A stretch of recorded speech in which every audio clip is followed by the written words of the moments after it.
하나님 말씀은 로마서 10장 1절부터 3절까지의 말씀, 신약성경 253페이지입니다. 신약성경 253페이지 로마서 10장 1절부터 3절까지의 말씀 찾으셨으면 하나님의 말씀을 들으시기 바랍니다. 형제들아, 내 마음에 원하는 바와 하나님께 구하는 바는 이스라엘을 위함이니 곧 그들로 구원을 받게 함이니라. 내가 증언하노니 그들이 하나님께 열심히 있으나 올바른 지식을 따른 것이 아니라 하나님의 의를 모르고 자기 의를 세우려고 힘써 하나님의 의에 복종하지 아니하였느니라. 아멘. 다 자리에 착석해 주시기 바랍니다. 이 시간은 로마서 113번째 강의가 되겠습니다. 자기 의와 하나님의 의라는 제목으로 하나님 말씀 증거하도록 하겠습니다. 자기 의와 하나님의 의. 우리가 지난 시간까지 로마서 9장을 살펴보았습니다. 로마서 9장에서 우리는 무엇을 보았습니까? 사도 바울이 자기 동족 유대인들, 사도 바울은 유대인이라는 말과 이스라엘이라는 말을 혼용해서 사용을 합니다. 사실 같은 얘기를 하는 거예요.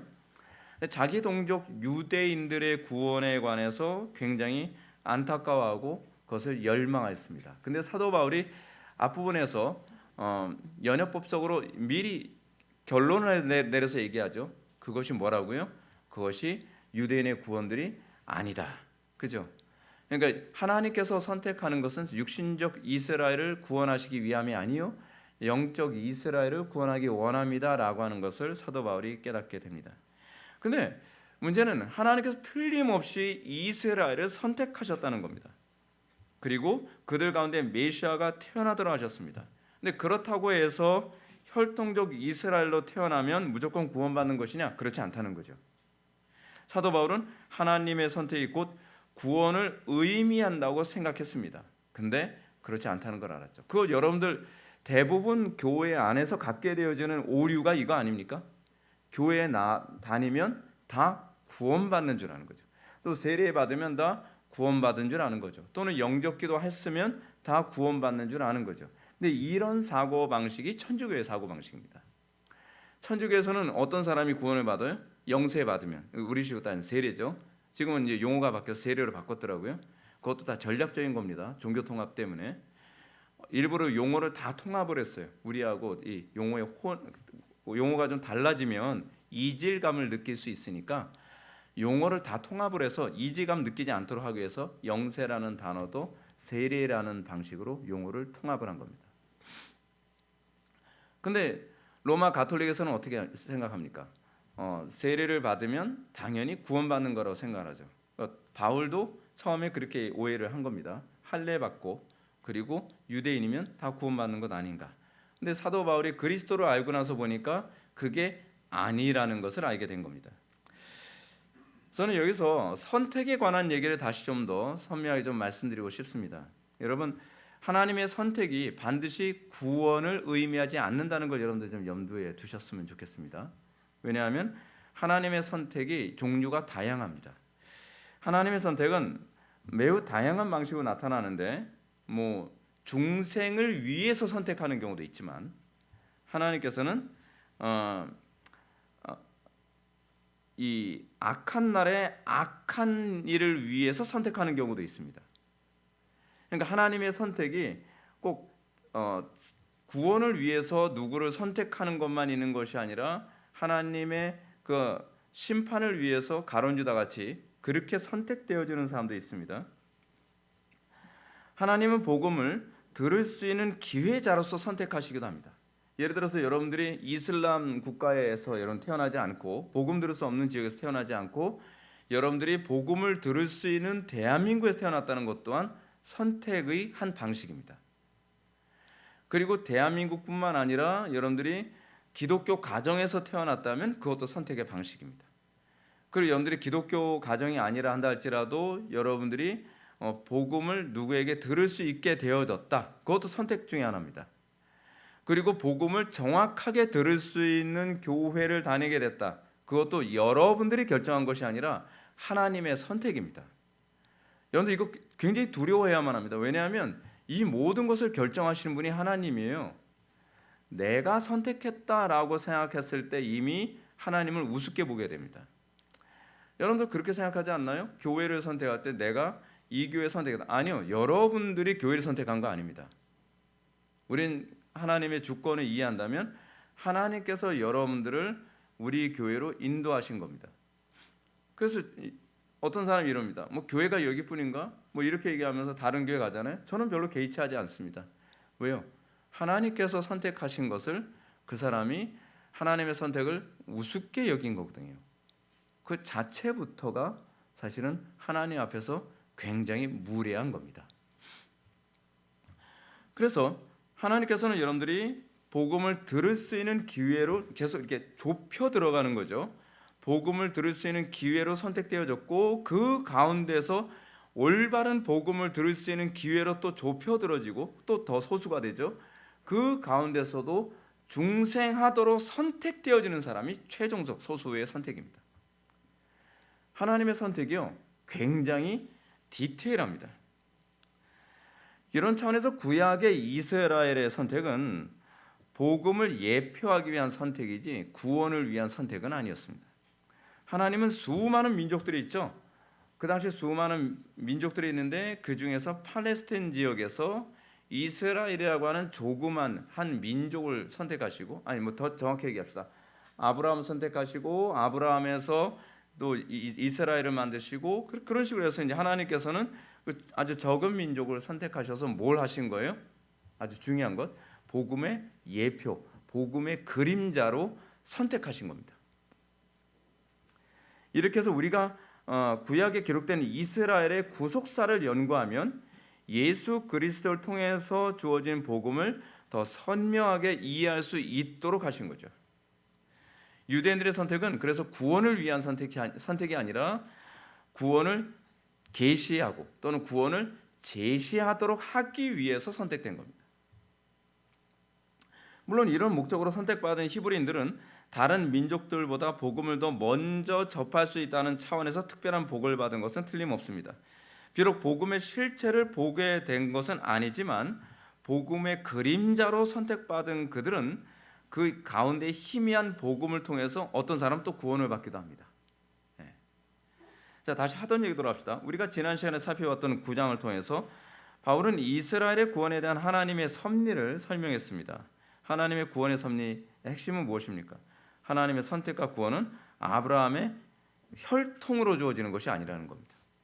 아브라함의 믿음에 동참한 사람들만 구원받는 겁니다. 그건 뭐 유대인이건 이방인이건 관계가 없습니다. 아브라함의 믿음에 동참하지 않는다고 한다면, 아브라함의 믿음에 참여하지 않는다고 한다면 그 사람에게는 구원이 없습니다. 그러니까 자꾸 우리 이런 생각하잖아요. 꼭 이런 사람들은 이게 목소리의 톤이 이래요. 그래도 뭐 예수만 믿으면 구원을 받잖아요. 예수 믿으면 구원받는 거 아닙니까? 라고 이런 얘기를 해요. 그럼 저는 이렇게 항상 질문을 던지고 싶어요. 그럼 당신이 믿는 예수는 어떤 예수인데? 그렇잖아요. 여러분 예수라고 다 같은 예수입니까? 아니, 사도 바울이 얘기하잖아요. 사도 바울이 뭐라 얘기합니까? 너희가 다른 복음, 다른 예수를 참 다른 성령을 잘 받아들인다라고 얘기하죠. 틀림없이 다른 예수가 있습니다. 다른 예수가 굉장히 많아요. 여러분들이 규정한 예수를 여러분들 방식대로 믿으려고 해서 믿어지는 게 아니고 그것이 여러분들에게 구원을 보장하는 것이 아닙니다. 우리가 정말 하나님을 경외하고 겸손해졌다고 얘기한다면 내가 항상 두려워해야 되는 것이 뭐냐면 나는 성경이 가르치는 예수를 믿고 있는가에 관해서 계속적으로 점검해야만 합니다. 그래서 교만하면 구원 못 받는 거예요. 교만하면요. 여러분들 사람들은 왜 복음에 귀를 잘 안 기울이는지 아십니까? 자기가 나름대로 예수를 믿고 있다고 생각을 하고 있기 때문에 그렇습니다. 근데 제가 사람들하고 대화를 나눠보면 예수 안 믿는 사람들 많아요. 그러니까 예수라고 하는 그 명제의 내용이 우리하고 다른 거죠. 그러므로 바울은 이 사실을 아브라함의 씨가 다 그의 자녀가 아니라 오직 이삭으로부터 난 자라야 내 씨라 불리리라 하셨으니 곧 육신의 자녀가 하나님의 자녀가 아니요 오직 약속의 자녀가 씨로 여김을 받느니라. 육신의 자녀가 아브라함의 자손이 하나님의 자녀가 아니라 약속의 자녀가 씨로 여김을 받는 거죠. 아브라함의 신앙의 내용을 가진 사람이 구원을 받는 겁니다. 그래서 제가 여러분한테 던지는 질문이 그예요. 여러분들의 신앙의 내용에 아브라함의 신앙의 내용이 있나요? 아브라함처럼 하나님 경외하나요, 여러분? 예수를 개떡같이 믿고 예배도 개떡같이 하면서 구원 받았다 그런 소리 하지 마세요, 여러분.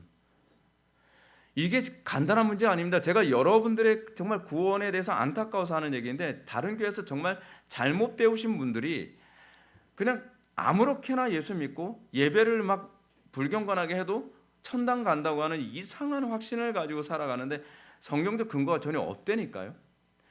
제가 말씀드리잖아요. 내 신앙의 내용에 아브라함의 신앙의 내용, 이삭의 신앙의 내용, 야곱의 신앙의 내용이 있냐는 거죠. 그 구약 시대에는 그렇잖아요. 다 하나님 믿는다고 하는데 그 믿음의 내용을 중요시 여기는 패턴이 어떤 식으로 나타나냐면 이렇게 얘기하죠. 이 소위 아브라함의 신앙의 그 내용에 참여하기 전에는 이렇게 얘기하냐면 뭐라고 얘기하냐면 너의 하나님이라고 주로 얘기합니다. 그러다가 뭐라고 얘기하냐면 나의 하나님으로 바뀝니다. 그래서 아브라함의 하나님, 이삭의 하나님, 야곱의 하나님. 그래서 우리가 그 신앙의 계보 안에 있을 때에 비로소 뭐예요? 내가 바로 아브라함의 자손이다라고 얘기할 수 있는 거죠. 내가 그 아브라함의 신앙의 내용을 내 것으로 삼기 전에는 그 하나님이 나의 하나님이 아니에요. 그냥 아브라함의 하나님일 뿐이에요. 이삭의 하나님이고 야곱의 하나님이고, 아무리 혈육 관계를 한다 할지라도 제가 믿는 그 믿음을 내 자녀들이 수용하지 않는다고 한다면 그 하나님은 아버지의 하나님일 뿐이지 나의 하나님이 될 수는 없는 거죠. 제가 우리 어머니의 신앙을 자주 얘기를 하는데 그 이유는 뭐냐면, 저는 바울이 얘기하잖아요.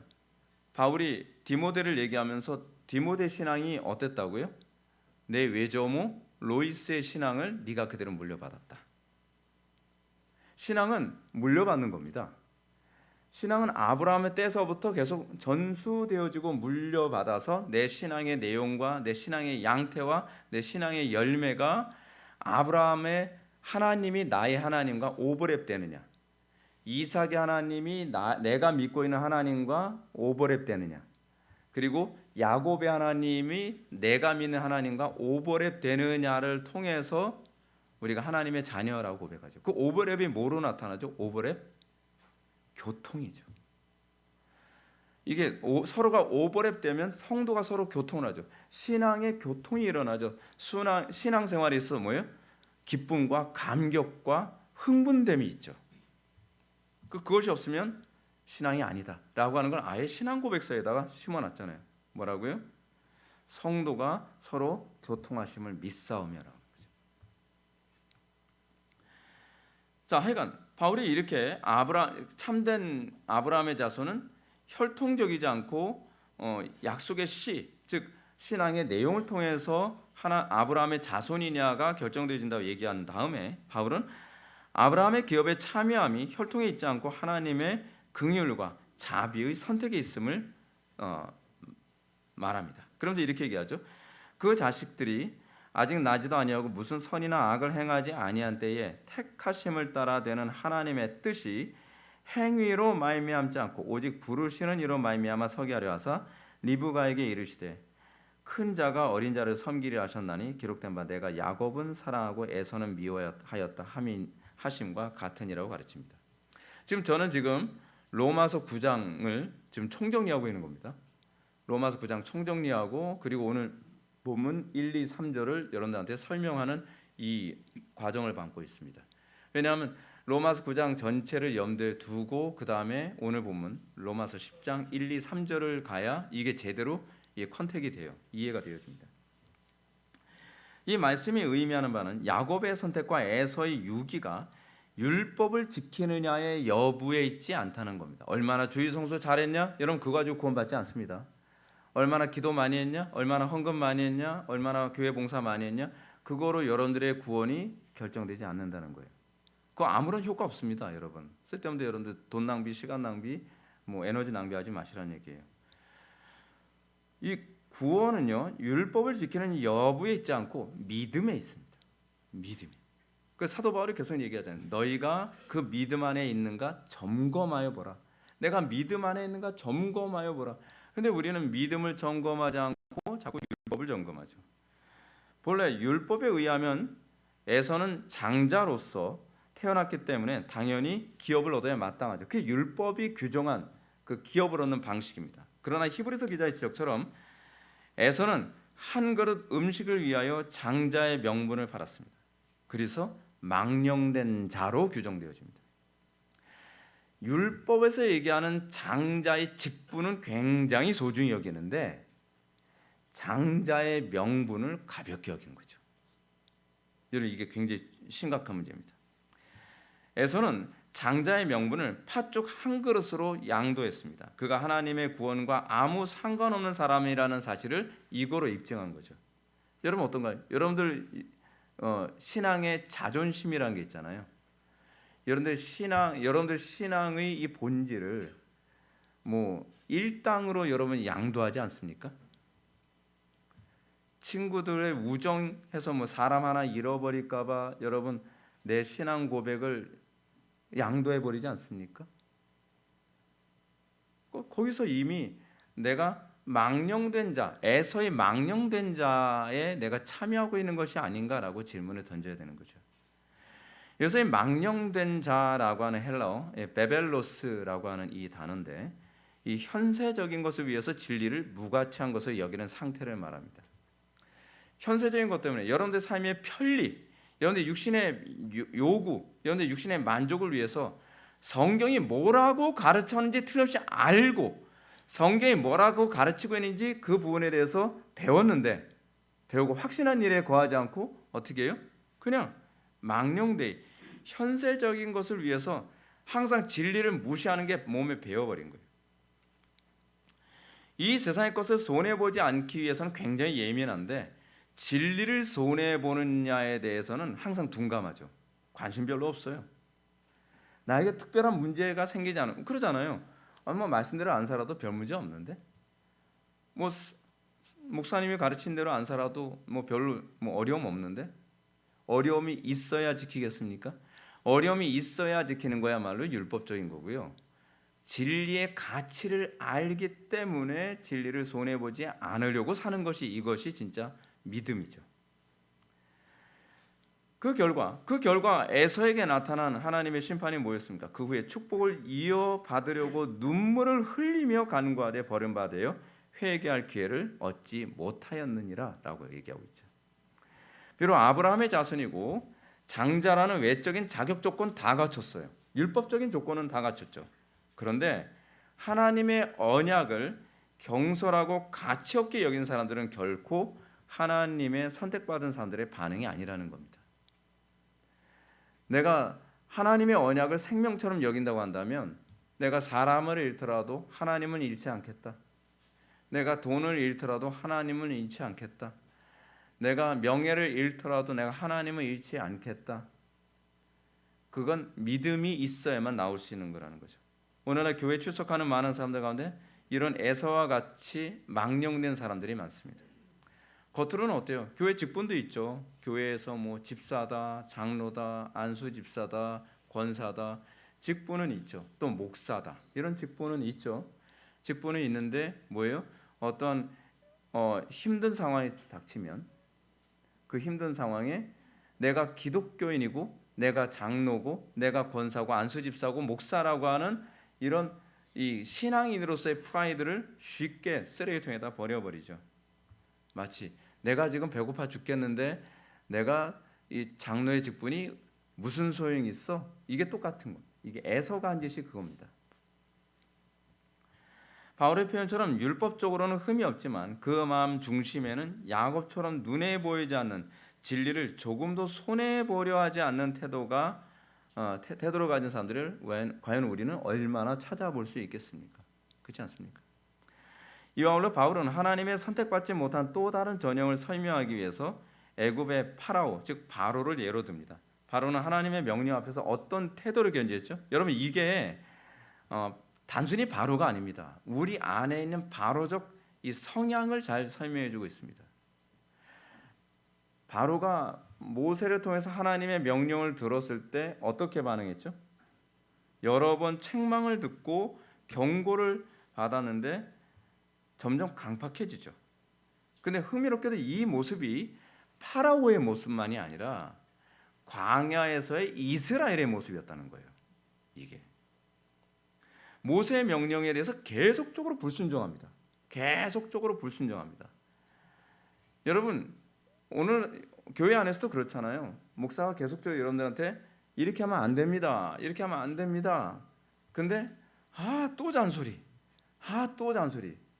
이게 하나님의 음성으로 안 들리는 거예요. 하나님께서 모세를 통해서 말씀하시는 것이지만 그건 하나님의 음성이거든요. 근데 자주 책망을 받는데 회개하지 않고 그걸 잔소리로 듣고 오히려 점점 마음이 강팍해지는, 이게 바로 광야에서의 이스라엘의 모습이에요. 근데 이 모습이 여러분들 가정 안에서 부모가 자녀와의 관계에서 훈련되어져야 되는 모습이거든요. 여러분들 성경의 잠언에서 얘기하는 것처럼 여러분들의 자녀를 지옥에 보내지 않으려면 자녀들로 하여금 부모의 정당한 가르침에 공경하고 순종하는 법을 가르치셔야 됩니다. 매를 들어서라도 가르치셔야만 합니다. 우리는 요즘에 인권 얘기하면서 그렇게 하면 안 된다고 생각하죠. 프로이트네 뭐네, 프로이트 그렇게 얘기하잖아요. 아이들 어렸을 때 그렇게 해야 되면, 그렇게 쥐잡듯 하면 어떻게 된다고요? 아이들이 그거에 나중에 후유증이 있어가지고 애들이 안 좋아진다. 그거 과학적 근거 전혀 없고요. 독일 관념 철학에서도 아무 근거가 없다라고 독일 철학계에서조차 다 무시하는 얘기입니다. 그러면 여러분도 그랬죠. 그럼 학교에서 그럼 왜 가르치죠? 가르치는 건 당연히 이유가 있죠. 프로이트의 그 심리학을 보편화시켜야 될 의지가 있는 사람들이 권력으로 그것을 확산시켰을 뿐이지 학계에서 그걸 인정하고 있는 건 아닙니다. 철학계에서는 아무도 인정하지 않습니다. 낭만주의 철학 조금만 공부해 보면 그냥 압니다, 여러분. 자, 근데 넘어가서 성경은 얘기하죠. 여러 번 책망 듣지만 점점 강팍하게 되는 사람은 멸망하게 될 거라고 잠언은 가르치고 있습니다. 근데 그게 바로 이스라엘이에요. 그게 이스라엘이에요. 이스라엘 그래서 어떻게 됐어요? 결국 광야에서 다 죽고 말지 않습니까? 히브리서 3장 15절부터 19절은 이렇게 가르칩니다. 성경에 일렀을 때 오늘 너희가 그의 음성을 듣거든 격노하시게 하던 것 같이 너희 마음을 완고하게 하지 말라 했으니 듣고 격노하시게 하던 자가 누구냐? 모세를 따라 애굽에서 나온 모든 사람이 아니냐? 또 하나님이 40년 동안 누구에게 노하셨느냐? 그들의 시체가 광야에 엎드러진 범죄자들에게가 아니냐? 또 하나님이 누구에게 맹세하사 그의 안식에 들어오지 못하리라 하셨느냐? 곧 순종하지 아니하던 자들에게가 아니냐? 이러보건대 그들이 믿지 아니함으로 능히 들어가지 못한 것이니라. 히브리서 기자는 이스라엘 백성들이 혈통적으로 분명히 아브라함의 자손인데 그들이 하나님의 말씀 앞에서 그들의 마음을 강팍하게 함으로, 그 강팍하게 함이 뭐로 나타났죠? 뭐예요? 막 대들었다는 얘기입니까? 아니죠. 불순종으로 표현해요. 여러분, 이건 예수님께서 하셨던 말씀입니다. 하겠습니다 하고 얘기하고 나서 안 하는 것, 행하지 않는 것에 관해서 예수님이 뭐라고 하냐면 그것이 강팍한 거다라고 규정하고 계시거든요. 그 불순종으로 말미암아 히브리서 기자가 뭐라고 얘기하냐? 그의 안식에 들어가지 못하였다라고 얘기합니다.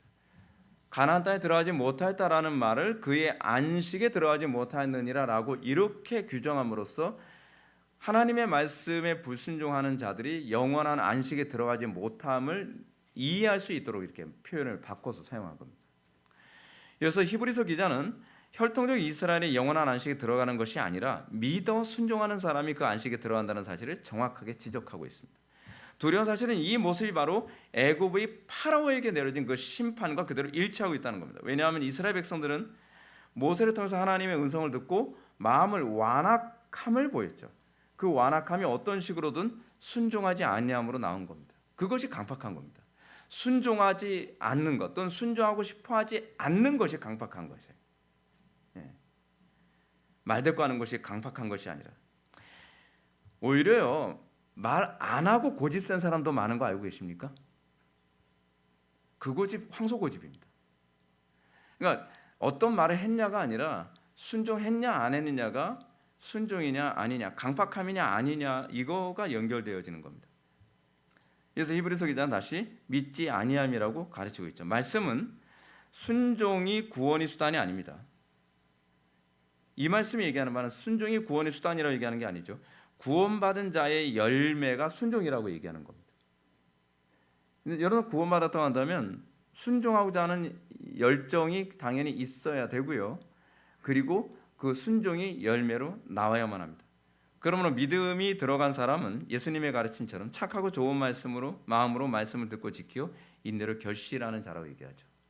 그 제가 오늘 그 금주의 묵상에다 제가 실어놓은 게 그거 아닙니까? 그래서 참다운 성경이 가르치는 지혜로움이란 무엇인가?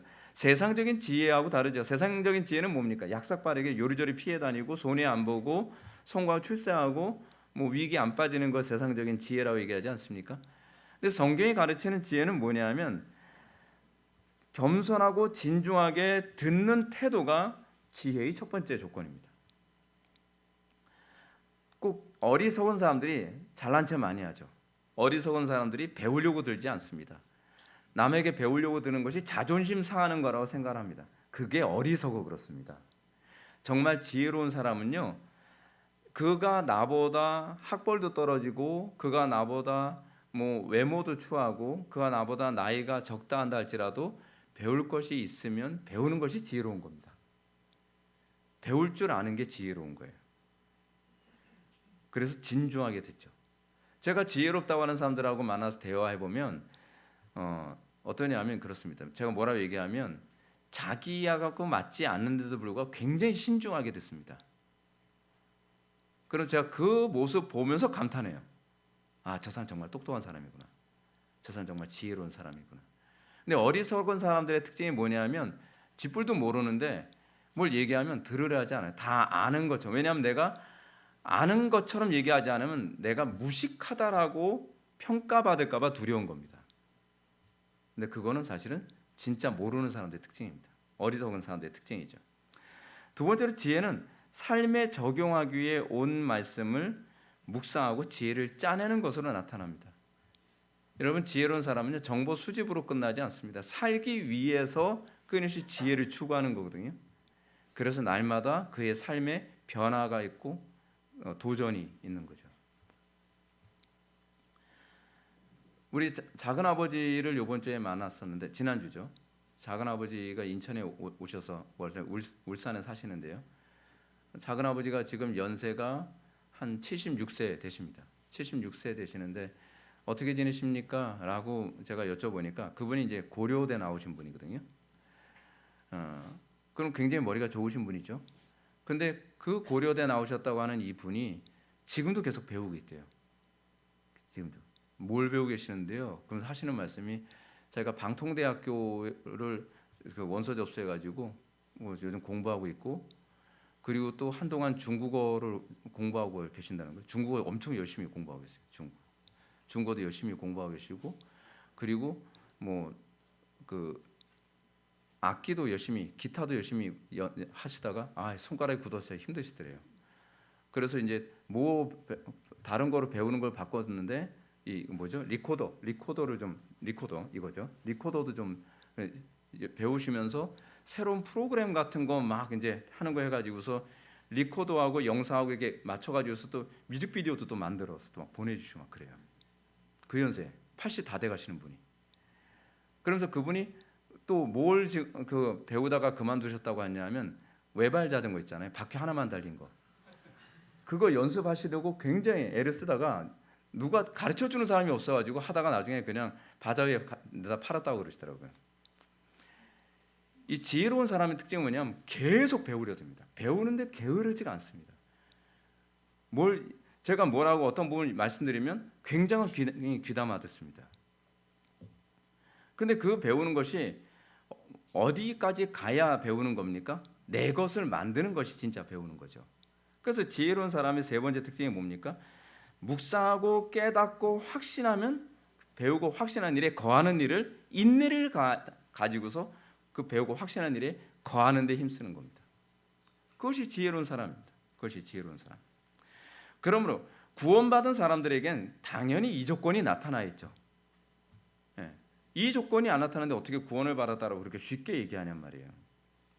구원받은 사람은 어디를 가든지요, 여러분 지혜로운 사람입니다. 지혜롭지 않고서 복의 근원이 될 수가 없습니다. 항상 이 재앙의 근원 역할을 하는 것의 이유는, 원인은 항상 어디 있냐면 어리석기 때문입니다. 이 어리석음이 모든 재앙의 원인이죠. 그리고 이 지혜로움 때문에 주변 사람들을 형통케 하고 복의 근원이라는 평가를 듣게 됩니다. 반대로 선택받지 못한 사람, 바꿔서 얘기해서 구원받지 못한 사람들은 그 사람의 의도와 관계없이, 의도는 선한 의도를 가지고 있는데 가는 곳마다 마이너스 손이에요. 선한 의도를 가지고 뭐 하려고 하는데 항상 문제를 일으켜요. 선한 의도를 가지고 있는데 덕을 끼치지 못하죠. 왜죠? 그게 지혜롭지 못해서 그런 거예요. 의도가 중요한 것이 아니라 그가 얼마나 지혜롭게 행하느냐에 달려 있습니다. 이 사실은 제가 지난 강의 통해서 언급한 것처럼 하나님의 구원의 목적은요, 남은 자로 살아가게 하는 데 있습니다. 천당 보내는 것이 아니라 남은 자로 살아가게 하는 데 있죠. 남은 자로 살아간다는 것이 무엇입니까? 복의 근원으로 살아가는 것이고, 하나님께서 창조하신 피조 세계에 어떻게 해요? 이 피조 세계를 보존하고 지켜서 하나님께서 원하시는 상태를 계속 유지하게 하는 것. 이것까지가 이제 9장 전체의 요약이죠. 그리고 9장의 결론이 뭐로 나옵니까? 9장의 결론이 9장의 맨 마지막 절에 이렇게 나옵니다. 27절. 이스라엘 자손들의 수가 비록 바다의 모래 같을지라도 남은 자만 구원을 받으리니. 남은 자만 구원을 받는다가 아니라 사실은 어떤 의미냐면 구원받은 자들이 바로 남은 자다라는 그런 의미죠. 남은 자가 어떤 사람입니까? 노아와 그의 가족들처럼 주의 심판이 오기 전까지 소명에 충실한 삶을 살아가는 사람입니다. 세상의 것에 세월 낭비하지 않고 하나님의 나라와 의를 위해서 하나님께서 뜻하시는 바, 하나님께서 요구하시는 바에 집중해서 그걸 위해 살아가는 것. 이들은 구원을 위해 남은 자가 된 것이 아니라, 잘 기억하십시오. 구원을 위해서 남은 자가 되게 된 것이 아니라 구원을 받았기 때문에 남은 자의 삶을 사는 겁니다. 이걸 잘 기억하셔야 됩니다. 바울의 가르침처럼 구원은 혈통이나 율법적 행위에 있지 않습니다. 도리어 행위를 의지했던 이스라엘은 에서처럼 구원에서 제외됐고요. 반대로 믿음을 의지했던 이방인들은 야곱처럼 구원에 들어가게 됐습니다. 이는 구원이 오직 하나님의 은혜와 긍휼에만 있다는 뜻입니다. 은혜와 긍휼을 대표하시는 분이 누구예요? 예수 그리스도시죠. 예수 그리스도. 예수 그리스도는 구원이 혈통과 율법에 있지 않고 오직 믿음에 있음을 보여주는 광야의 구리뱀입니다. 광야의 구리뱀. 이게 굉장히 중요한 부분입니다. 광야의 구리뱀이 보여주는 메시지가 뭡니까? 참 이스라엘은 자기 힘으로 구원을 추구하지 않고 오로지 믿음으로 그리스도를 바라보는 자만 구원을 받게 되는 것 아니겠습니까? 구리뱀 자체에 어떤 마력이 있는 게 아닙니다. 언약 때문에 그렇습니다. 모세가 하나님의 명령을 받아서 장대에 매달은 구리뱀은 단지 예수 그리스도의 예표였을 뿐입니다. 그런데 믿음을 가지고 장대에 매달린 구리뱀을 봤더니 성령께서 그 구리뱀을 통해서 누구를 보게 하세요? 그리스도를 보게 되는 거죠. 그리스도를. 그 예표, 그 구리뱀이라는 예표 속에서 복음의 실체이신 그리스도를 바라본 사람은 구원을 받았습니다. 죽지 않았죠. 마치 같은 설교를 듣지만, 여러분 그렇지 않나요? 같은 설교 들어요. 근데 어떤 사람은 제 설교가 자장가로 들리는 사람이 있습니다. 어떤 사람은 제 설교가 잔소리로 들리는 사람이 있습니다. 어떤 사람은 제 설교가 그냥 지식으로 들리는 사람이 있습니다. 근데 어떤 사람은 제 설교 통해서 그리스도를 보게 되는 사람이 있습니다. 바꿔서 얘기한다면 모든 사람이 장대에 매달린 구리뱀을 봤다고 해서 다 치료를 받았을까요? 아니죠. 여러분들 성경을 너무 심플하게 보지 마십시오. 너무 순진하게 보지 말란 얘기예요. 성경은 묵상을 해야만 보이는 영역들이 상당히 많이 있습니다. 어떤 사람은 형식적으로 쳐다본 사람도 있을 거고요. 그럼 그렇겠죠. 뭐 장대에 매달린 구리뱀 쳐다봐도 아무 효과도 없네. 그거 뭐예요? 믿음으로 보지 않았기 때문에 그렇습니다. 의무감으로 본 거죠. 어떤 사람은 봐야 소용없을 거라서 안 봤겠죠. 근데 어떤 사람은 정말 절실하게 정말 간절하게 사모하는 마음으로 장대에 매달린 구리뱀을 쳐다봤는데 왜 그 구리뱀을 쳐다보는 가운데 눈물이 쏟아지고 그 구리뱀을 쳐다보는 가운데 내 마음이 정말 자유함을 얻고 기쁨이 넘칠까? 그런 신비감을 느끼면서, 왠지는 잘 모르는데 그러면서 이 불뱀에 물린 이 독소가 싹 사라지는 걸 경험하는 거죠. 왜요? 사실은 구리뱀을 본 것이 아니라 그리스도를 바라봤기 때문에 그렇습니다. 사실은 여러분들이 설교를 듣지만 김 목사의 설교를 통해서 어떤 사람은 그리스도를 바라보게 되는 사람이 있죠. 그리스도를 바라본 사람은 그 안에서 내가 죄로부터 자유함을 경험하게 되고 그 안에서 새로운 힘과 능력과 은혜와 감격과 흥분을 경험하기도 합니다. 핵심은 그겁니다. 실체를 보는 사람과 외형만 바라보는 사람이 있다는 겁니다. 제가 예배 가운데 여러분들이 정말 마음을 다해서 예배에 참여하길 열망하라고 하는 건 뭐냐면 형식이 아닙니다. 믿음으로 그 설교를 듣고 그리스도라는 실체를 바라볼 수 있는 성령의 조명하심을 사모하라는 겁니다. 존 버넷의 철학적을 보면 크리스천은 자신의 힘과 율법적 행위로 죄의 짐을 벗으려고 온갖 힘을 다 쓰는 장면이 나옵니다. 근데 아무리 애를 써도 이 죄짐이 벗겨지지가 않습니다. 율법적 의무를 다해보려고 애를 쓰고 뭔가 철학을 통해서 이 죄짐을 벗어보려고 애를 쓰고 아무리 해도 자기가 죄짐이 벗겨지지 않는 거예요. 근데 자기가 그 좁은 길을 걸어가면서 처음엔 좁은 문을 통과하고 좁은 길을 걸어가는 가운데에 십자가를 바라보는, 십자가를 똑바로 쳐다보자 한순간에 죄짐이, 난 아무것도 한 게 없는데, 내가 어떤 노력을 한 게 아닌데 그 믿음으로 십자가를 바라보자 죄짐이 떨어져 나갔더라 라고 얘기합니다. 그래서 크리스천은 아무것도 한 게 없습니다. 그는 단지 믿음으로 그리스도를 바라보았을 뿐입니다. 그랬더니 어떤 현상이 나타났다는 거예요? 죄의 지배력이 나에게서 떠나가더라는 거죠. 그 이성적으로 납득할 수 없죠. 믿음이 아니면 이런 성경의 가르침은 미련한 것이요 어리석은 것처럼 보이죠. 십자가의 도가 얼마나 세상 사람들에게 미련하게 보입니까? 아니, 십자가를 바라봤다고 죄짐이 떨어져? 십자가를 바라봤다고 해서 죄의 지배력이 떨어져? 죄책감이 사라진 것이 아니라 죄책이 사라진 겁니다, 여러분. 많은 사람들이, 소위 구원파들이 자꾸 착각하는 게 예수 믿고 죄책감 없어진다. 죄책감은 없는데 죄책은 여전히 남아있으면 그건 말짱 꽝이죠. 죄책이 사라졌다는 것은 뭐냐면 죄의 지배력이 나에게서 실질적으로 사라진 것을 인정하게 되는 거예요. 경험하게 되는 겁니다. 그래서 사랑할 수 없는 사람은 사랑하게 되고, 그리고 내가 순종할 수 없었던 것이 순종되어지고 나의 옛적 삶이 죽고 새 삶이 사라지는, 신기하네. 옛날엔 그렇게 애를 써도 아무리 율법을 지키려도 지켜지지 않았고 아무리 애를 써도 안 되던 나의 삶이 그냥 나는 하나님의 말씀을 들은 것뿐인데 새 마음이 내 속에 창조되어지면서 새로운 인생을 살게 되더라는 거죠. 마치 모세가 구리뱀을 들었는데 그 구리뱀을 믿음으로 바라봤더니 그 구리뱀을 바라본 사람 중에서 믿음으로 바라본 사람들만 어떻게 된 거예요? 씻은 듯이 치유함을 받게 된 거죠. 과학적으로 설명됩니까? 설명 안 됩니다. 논리적으로 이해됩니까? 이해 안 됩니다. 그러니까 이것을 이성적으로 이해하려고 하는 사람들에게 모세의 메시지는 뭡니까? 아파 죽겠는데 무슨 구리뱀을 쳐다보고 그래. 그 사람들에게 그리스도는, 그 구리뱀은 뭐가 되는 겁니까? 걸림돌과 거치는 바위일 수밖에 없는 거죠. 구리뱀 한 번 쳐다봤다고 뱀의 독성이 사라진다는 것은요, 그들에겐 걸림돌과 거치는 바위였다니까요. 예배 한번 드려봐. 그리스도를 한번 바라봐. 그러면 너 인생이 달라질 수 있어. 아니, 예배 한번 드렸다고 내 인생이 달라져?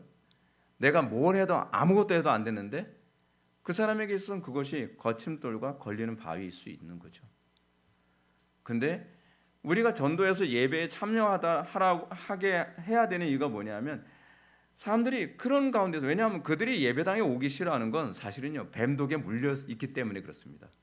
그 독성이 너무 그의 몸을 마비시켰기 때문에 오고 싶지 않은 겁니다.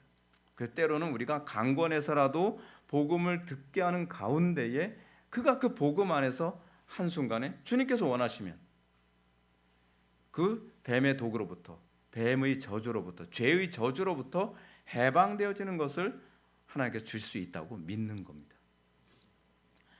바울은 9장의 마지막 절을 그렇게 정리하죠. 기록된 바 보라, 내가 걸림돌과 거치는 바위를 시온에 두노니 그를 믿는 자는 부끄러움을 당하지 아니함과 같으니라. 아멘. 그런데 10장으로 들어오면서 바울의 메시지는 또다시 자기 동족들의 구원에 관한 얘기로 다시 돌아옵니다. 9장의 서두에 언급했던 형제들아 내 마음에 원하는 바와 하나님께 구하는 바는 이스라엘을 위함이고 그들로 구원을 받게 함이라고 합니다. 이 말씀은 9장 3절에서 바울이 자기 민족의 구원을 간절히 열망하면서 나의 형제 곧 고륙의 친척을 위하여 내 자신이 저주를 받아 그리스도에게서 끊어질지라도 원하는 바로다라고 했던 말씀을 그대로 떠올리게 됩니다. 저는 그렇습니다. 제가 전도에 관해서 다시 한번 좀 언급하는 그래요. 어떤 사람이 전도합니까?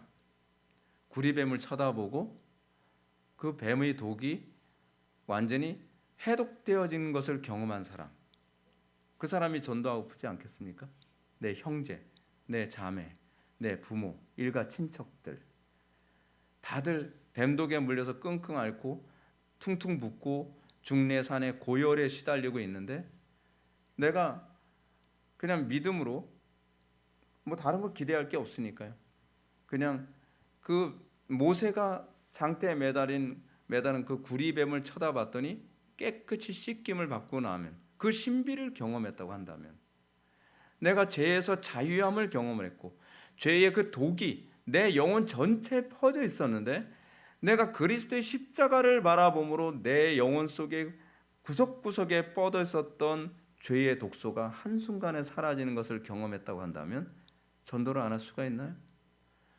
그거를 장대에 매달린 그 구리뱀 그리스도께로 우리가 인도하려고 하는 마음이 안 생기겠습니까? 문제가 그거라는 거죠. 그걸 알기 때문에 사도 바울이 내 민족이 정말 예수 믿고 그 자유함을 얻게 되었으면 좋겠다. 여러분들 우리 주변에 보십시오. 그 뱀 독으로 말미암아 가정이 해체되어지고 그 뱀 독으로 말미암아 세상이 다 파괴되어지고 간음하고 음란하고 살인하고 온갖 죄악질을 다 저지르잖아요. 왜 그래요? 그 영혼이 사실은 이 죄의 독으로 완전히 오염됐기 때문에 그렇습니다. 우리가 전도해야 되는 이유는 그래서 그런 겁니다. 그래서 제가 예수를 믿어도 좀 제대로 믿어보자라고 하는 거죠. 제가 얘기하는 게 뭡니까? 대충 믿으니까 뭐 구리뱀 쳐다봐도 별 볼일 없던데 김 목사 설교 아무리 들어도 소용없는데 저희가 능력이 없습니다. 구리뱀 자체에는 아무 능력이 없어요. 전 능력이 없습니다. 전혀. 여러분들이 저를 통해서 십자가에 매달리신 그리스도를 보게 되시기를 소망할 뿐이지 제가 뭐 무슨 능력이 있나요? 하여간 여러분들이 그 은혜 안에 들어오기를 열망하는 마음으로 이제 말씀드리는 겁니다. 근데 이 10장 안에서 바울이 이스라엘의 구원에 대해서 애통해하면서 다시 얘기합니다. 뭐라고요? 구원은 혈통의 문제가 아니고 율법의 행위와 아무 관계가 없다는 겁니다. 그런데 바울이 또다시 자기 민족 이스라엘의 구원을 간절히 원하는데 자기 동족의 문제를 10장에 와서 다시 얘기하는 이유가 뭐겠습니까? 그것은 자기 민족 이스라엘이 구원에 떨어지게 된 원인을 규명함으로 그들이 그 구원에 참여하도록 돕기 위해서입니다. 어떻게 해요? 2절과 3절은 이렇게 가르칩니다. 내가 증언하노니 그들이 하나님께 열심히 있으나 올바른 지식을 따른 것이 아니라 하나님의 의를 모르고 자기 의를 세우려고 힘써 하나님의 의에 복종하지 아니하였는 자. 9장에서 언급했던 것처럼 이스라엘 자기 동족 이스라엘이 구원받지 못한 이유가 뭐냐? 그게 율법이 잘못됐기 때문이 아니라 그들의 신앙이 그 율법을 바라보는 관점이 잘못됐기 때문에 그렇다는 거예요. 로마서 9장에서 언급된 것처럼 이스라엘에게는 양자됨과 영광과 언약과 율법을 세우신 것과 예배와 약속들이 있고 조상들에게도 그들의 것이며 육신을 하면 그리스도가 그들에게서 나셨죠. 그런데 이 놀라운 특권을 받았음에도 불구하고 이스라엘은 하나님의 구원에서 떨어져 나왔습니다. 자, 한국교회를 보시죠. 한국교회 여러분 설교가 있고 예배가 있고 성경이 있고 교리가 있고 다 있습니다. 근데 왜 변화가 없죠? 왜 그 사람들은 왜 그 주옥 같은 율법과 교리를 다 배운데도 불구하고 뱀의 독으로부터 그들이 해소되어지는 일이 없죠? 이것이 오늘날 이 시대 교회의 문제 아닙니까? 상당수의 기독교인들 누구나 다 성경 읽죠. 성경 읽는데 왜 여러분들은 죄로부터 자유함을 경험하지 않죠? 이제는 죄로부터 자유함을 경험하지 않는 게 너무나 당연한 것처럼 이해되죠. 아예 그냥 그러다 천당만 가는 거지 뭐. 속지 마십시오. 그게 복음이 아닙니다. 복음은 자유함입니다. 진리를 알지니 진리가 너희를 자유롭게 하리라. 그런데 진리를 알게 됐다면 여러분들은 죄의 지배로부터 점점 자유롭게 되어진 그 무엇인가가 나타나야만 합니다. 그리고 그것이 계속 진행되어지고 있는 증거가 있어야만 합니다. 근데 거짓된 설교자들이 뭐라면요, 그거 없어도 그게 당연한 거라는 거예요. 그게 없어도 신앙이라는 거예요. 그 새빨간 거짓말이라니까요. 그건 다른 예수, 다른 영, 다른 복음입니다.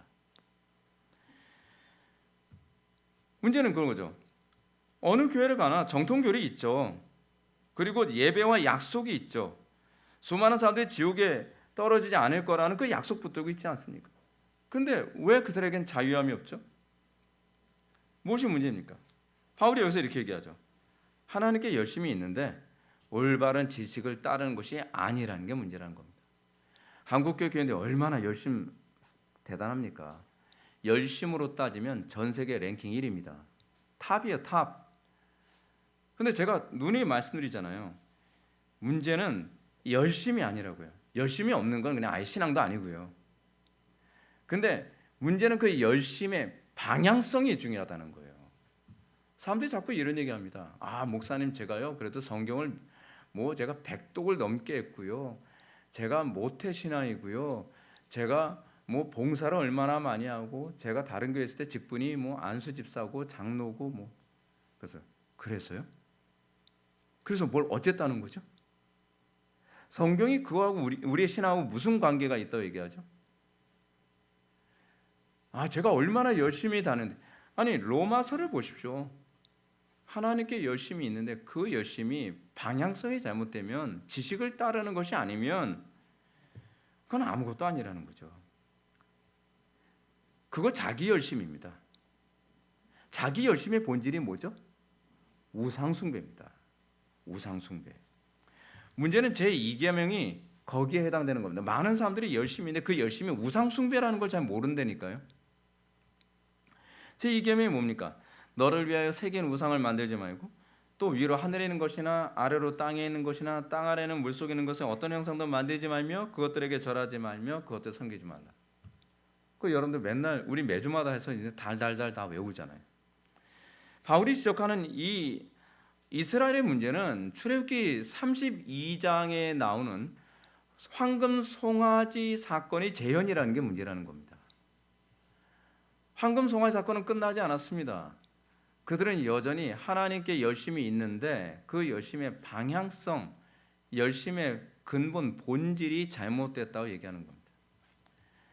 여러분, 출애굽기 32장에서 황금 송아지 사건이 어떤 사건입니까? 모세가 하나님을 만나기 위해서 시내 산 꼭대기에다 올라갔어요. 근데 아무리 기다려도 모세가 안 내려와요. 그러니까 밑에서 무슨 일이 벌어집니까? 사람들이 아론을 불러다가 야, 우리를 애굽에서부터 끄집어낸 그 신을 송아지로 만들어서 우리가 숭배하자. 그렇게 얘기합니다. 얼마나 열심히 그 특심한지 자기네들 금은 보석 다 뽑아서 다 집어 던져주면서 황금 송아지 만들어 달라는 거예요. 그 얼마나 대단한 열심입니까? 그래서 그 사람들이 얘기합니다. 황금 송아지 딱 만들고 난 다음에 애굽 땅에서 인도하여는, 이게 아론이 한 말이죠. 애굽 땅에서 인도하여는 너희 하나님이로다, 너희 여호와로다, 이렇게 얘기합니다. 이 황금 송아지 사건을 보면서 우리는 사도 바울이 올바른 지식을 따르는 것이 아니라고 한 점이 바로 이것이라는 걸 알 수 있습니다. 이스라엘 백성도 열심히 있죠. 여호와를 섬긴다고 하는 거예요. 애굽의 신 섬긴다고 얘기한 거 아닙니다. 여호와를 섬기는데 뭐예요? 여호와 하나님은 내 방식대로 섬겨. 그 내 열심이죠. 지금 이 문제가 지금 바울은 출애굽기 32장을 염두에 두고 얘기하고 있는 겁니다. 왜냐하면 출애굽 당시 이스라엘이나 지금 유대인들이나 더 나아가 우리의 문제가 바로 여기에 있기 때문에 그렇습니다. 상당수 사람들은 신앙을 주로 뭐로 생각을 하죠? 열심히 신앙이라고 생각을 하죠. 열심. 교회 열심히 다니고 성경 공부 열심히 하고 봉사 열심히 하고 기도 열심히 하면 좋은 신앙일 거라고 생각하지 않습니까? 물론 열심조차 없으면 그건 신앙도 아니죠. 그거는 신앙이냐 뭐냐 진위를 가늠할 가치도 없습니다. 그건 그냥 가짜예요. 열심도 없으면. 근데 그 열심의 그 본질이 무엇이냐? 예를 들어서 교회 열심히 다녀요. 왜 열심히 다녀요? 사람 사귀는 게 좋아서요. 그럼 가짜잖아요. 그 미국에 있는 한인 교회들이 그렇잖아요. 미국에 있는 한인 교회들은 교회 열심히 다니는 이유가 뭐냐? 커뮤니티 때문에 그래요. 커뮤니티. 하나님이 목적이 아니에요. 가짜죠. 성경 공부 열심히 해요. 성경 공부를 왜 열심히 합니까? 난 지식이 좋아서요. 그럼 가짜죠. 봉사 열심히 해요. 왜 열심히 합니까? 그래야 남들이 나를 있다고 보아주니까. 가짜죠. 기도 열심히 해요. 기도 왜 열심히 합니까? 소원 성취하려고요. 이게 지금 한국교회 안에 전반적으로 뿌리 내리고 있는 모습이라니까요. 방향이 잘못된 거죠. 이건 다 이방 종교입니다. 오늘은 한국교회 가장 심각한 문제가 바로 여기 있습니다. 황금송아지입니다. 그리고 거기다가 뭐라고 붙여요? 여호와라고 붙이는 거예요. 나는 여호와다. 나는 여호와를 섬긴다. 여호와 하나님을 섬깁니다. 근데 이게 문제가 이런 현상이 나타나는 이유가 여기 있습니다. 목사님들이 참 여호와 하나님을 섬기도록 하게 되면 사람들이 반응을 잘 안 해요. 열심을 내지 않는단 말이에요. 그러니까 목회자들이 대형교회를 만들기 위해서 하는 방식이 바로 여기 있는 겁니다. 교인들에게 열심을 품게 만들어야 되는데 올바른 방식으로 열심이 잘 안 생기거든요. 올바른 방식으로 열심히 생기려면 어떻게 해야 돼요? 거듭나야 돼요. 근데 올바른 방식으로 열심히 안 생기니까 어떻게 하냐면 소위 이 후루꾸를 사용하는 거죠. 후루꾸를. 어떻게 해요? 사람이 열심히 낼 수 있는 황금 송아지를 만드는 겁니다. 그렇죠? 요즘 사람들이 좋아하는 황금 송아지가 뭐야? 돈을 얘기하고 성공을 얘기하고 행복을 얘기하고 그리고 뭐 그런 것들요. 그런 황금 송아지를 굉장히 다양하게 만듭니다. 그래서 여러분 대형 교회가 되는 방식은 간단합니다. 황금 송아지를 사람들이 좋아하는 방식으로 다양하게 만들어 놓으면 됩니다. 그럼 그 취향에 맞는 황금 송아지 섬기러 사람들이 여기저기서 사람들이 막 모여들기 시작을 하는 거죠. 그러면서 뭐라고 해요? 우리 교회가 부흥했다라고 해요. 그게 바로 다신숭배입니다, 여러분. 그게 다신숭배예요. 제1계명이 뭐죠? 여호와 옆에 다른 신들을 놓지 말라요. 우리 1계명 뭐라 그러죠? 우리 1계명 어떻게 이해합니까? 나 외에 다른 신들을 내게 있게 하지 말지니라 그러잖아요. 근데 그 히브리어의 원 의미는 뭐냐면 내 옆에 다른 신들을 같이 두지 말라요. 교회 안에 오로지 우리가 계속 얘기하는 게 솔라잖아요. 솔라. 이 온리거든요. 솔라 스크립투라, 솔라 피데, 솔리데오 글로리아, 솔로스 크리스투스. 오직 그리스도로만, 오직 성경만. 네, 좀 오직 얘기하지 말자. 그게 로마 가톨릭이거든요. 여호와 섬기는데 거기다가 다른 신도 같이 섬기자. 제발 좀 다른 신 섬겨 좀 놔달라. 그게 바로 한국교회 안에서는 황금 송아지로 또 들어오게 되는 겁니다. 황금 송아지로. 그래서 사람들이 좋아하죠. 교회 오면 재밌어요. 교회 오면 따분하게 예수님 얘기 안 하고 딴짓 해도 돼요. 그리고 오히려 그 딴짓 하는 거에서 뭐라고 얘기하면 에이 쌍 내가 이 교회 왜 다녀? 다른 교회 가든 다른 교회 황금 송아지 막 엄청 많은데 보석 박히는 황금 송아지도 있어. 그래서 다른 교회도 막 다닌다면 가라 이거예요. 지옥이죠. 속고 있는 겁니다. 그래서 사람들은 뭐라 얘기합니까? 이 황금 송아지를 만들어서 이 송아지가 너희를 애굽에서 이끌어낸 여호와다라고 하면서 다 환호하기 시작을 하는 겁니다. 이게 지금 한국 교회 안에서 보편적으로 아니 전 세계 교회에서 보편적으로 일어나고 있는 부분이에요. 하나님께 관심이 없어요. 교회로 오는데 하나님에 대해서 관심이 없다니까요. 하나님에 대해서 얘기하는 걸 싫어해요. 그게 어떻게 기독교인이에요? 근데 문제는 여기서 끝나지 않죠. 이 방향이 잘못된 열심을 품은 사람들이 이제 어디로 들어가죠? 신학교를 들어가요. 이 사람들이 목사 안수를 받아요. 그래서 또 다른 황금 송아지 제조 기술자가 계속 양성되어지는 거예요. 이게 점점 심각한 문제로 양성된 거죠. 그러면서 황금 송아지를 숭배하는 사람들에 의해서 메머드 처치를 이루고 그 대형교회를 이루면 그것을 부흥이라 규정하고 성공한 교회라고 규정하고, 그리고 그 황금 송아지의 신학을 정통의 자리에 비치시키면서 이제는 교회가 그런 식으로 WCC, 로잔 대회, WEA 같은 소위 배도로 사람들을 다 몰아가고 있는 겁니다. 지금 한국 교회가 지금 이름만 대면 아는 교회들, 대형 교회들 보십시오. 다 황금 송아지들이 패키지로 그냥 가득가득한 교회들입니다. 보세요. 그 교회 안에 정말 그리스도는 존중을 받고 있나? 제가 별로 본 적이 없어요. 여러분, 출애굽기 32장 황금 송아지 사건의 핵심이 무엇인지 기억하십시오. 그것은 자기 이성과 감정과 본성을 형상화한 신앙입니다. 자기 이성과 본성에 만족하는 것이 곧 하나님을 만족시키는 거라고 생각합니다. 이것이 자기의입니다. 바울은 자기의에 매몰된 사람들의 문제를 하나님의 의를 모르고라고 지적합니다. 그럼 하나님의 의는 뭡니까? 바울은 예수 그리스도라고 얘기하죠. 예수 그리스도가 하나님의 의입니다. 이것을 다른 말로 마음과 뜻과 힘과 지혜와 생명을 다해 여호와 하나님을 섬기는 것을 얘기하는 겁니다. 그것이 하나님의 의입니다. 그것이 바로 예수 그리스도께서 우리에게 보여주신 하나님의 의죠. 로마서 1장에 나오는 얘기예요. 이 얘기는. 문제는 열심히 있다고 하는 사람들 가운데 상당수 사람들이 그리스도를 알지 못한다는 겁니다. 다시 말해서 거듭나지 못했다는 얘기죠. 노골적으로 얘기하면. 그래서 거듭나지 않은 사람들이 나름대로 하나님께 열심을 낸다고 하지만 이 사람들이 하는 짓이 뭡니까? 자기 의의를 세우려고 힘써 하나님의 의의에 복종하지 않는 태도를 견지하는 겁니다. 여러분, 그 신학적인 문제를 건드리면 막 벌집 쑤신 것처럼 난리도 아닙니다.